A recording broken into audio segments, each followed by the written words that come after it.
একটি অন্ধকার রাতে একটি ছোট গ্রামে অদ্ভুত ঘটনা ঘটতে শুরু করল। গ্রামের নাম ছিল কালীপুর। সেখানে বাস করত এক রহস্যময় মহিলা, যিনি সবাইকে ডাইনি বলে ডাকত। তার নাম ছিল সদা হাস্যোজ্জ্বল মায়া। মায়ার সম্পর্কে নানা রকম গুজব ছড়িয়ে পড়েছিল।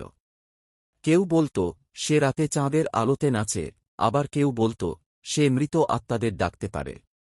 গ্রামের এক যুবক অঙ্কিত ছিল সাহসী ও কৌতূহলী। সে মায়ার সম্পর্কে সত্যিটা জানার জন্য উৎসুক ছিল। এক রাতে সে সিদ্ধান্ত নিল মায়ার বাড়িতে যাওয়ার। মায়ার বাড়ির সামনে এসে সে ভয় পেয়েছিল, তবে সাহস করে দরজা নাকিং করল।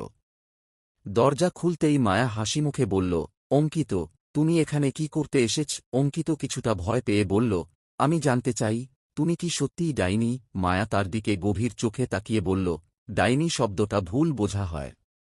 আমি শুধু প্রকৃতির শক্তি ব্যবহার করি। কথোপকথনের মাঝে অঙ্কিত দেখল মায়ার হাতে একটি পুরানো বই। বইটি ছিল গ্রামটির ইতিহাসের, যেখানে লেখা ছিল প্রাচীন মন্ত্র ও আচার অনুষ্ঠান। একদিন গ্রামে এক অদ্ভুত ঘটনা ঘটল। গ্রামের পুকুর শুকিয়ে গেল এবং লোকেরা ভয় পেয়ে গেল। অঙ্কিত বুঝতে পারল এটি মায়ার সাথে সম্পর্কিত। সে আবার মায়ার কাছে গেল। মায়া বলল, তুমি যদি সত্যি গ্রামকে বাঁচাতে চাও, তবে তোমাকে আমার সাথে আসতে হবে। অঙ্কিত রাজি হল। মায়া তাকে নিয়ে গেল গভীর জঙ্গলে, যেখানে একটি প্রাচীন মন্দির ছিল। সেখানে মায়া অঙ্কিতকে মন্ত্র শেখাল। অঙ্কিত শিখতে লাগল এবং একদিন সে মন্ত্রটি উচ্চারণ করে পুকুরের জল ফিরিয়ে আনতে সক্ষম হল।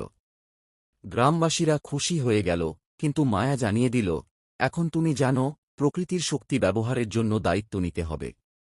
অঙ্কিত বুঝতে পারল মায়া আসলে ডাইনি নয়, বরং প্রকৃতির রক্ষক। গ্রামে ফিরে এসে সে মায়ের কথা সবাইকে বলল এবং সবাই মায়ার প্রতি শ্রদ্ধাশীল হয়ে উঠল। কালীপুর গ্রামের মানুষ বুঝতে পারল ডাইনির গল্প শুধুমাত্র ভয়ের নয়, বরং প্রকৃতির সঙ্গে সম্পর্কিত এক গভীর শিক্ষা। যদি এই ভিডিওটি ভালো লেগে থাকে তাহলে এই ভিডিওটিকে লাইক করে দেবেন এবং এরকম কন্টেন্ট আরও পেতে চ্যানেলটিকে সাবস্ক্রাইব করে দেবেন।